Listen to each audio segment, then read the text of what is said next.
Аерозагадувањето во државава од ден на ден расте. Главниот град неколку пати се најде на листата топ 10 градови со висока загаденост во светот. Синоќа Тетово се најде на првото место градови со отровен воздух според податоците на сајтот Нумбео.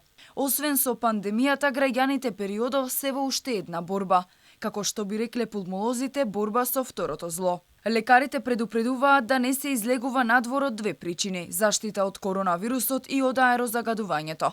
Потребна е дополнителна рестрикција во движењето, посебно во овие смог денови.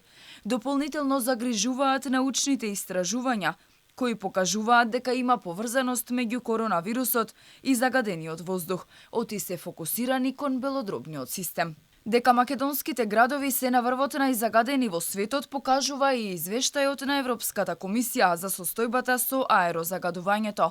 Поради високата стапка на опасни PM10 честички, здравието на жителите во Македонија е сериозно загрозено. Клучен проблем според извештајот е начинот на греење.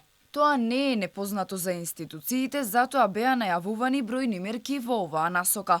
Според податоците од публикацијата потрошувачка на енергенси во домакинствата и оваа грејна сезона во Македонија скоро 2/3 од граѓаните ќе се греат на дрва. Токму поради ова и беше најавен проектот со инвертерите, но мал дел од граѓаните успеаа да ги искористат ваучерите. И покрај ветувањата на владата, жителите и понатака се будат и заспиваат во смог. Дел од решенијата кои беа најавувани се заборавени или се делумно спроведени.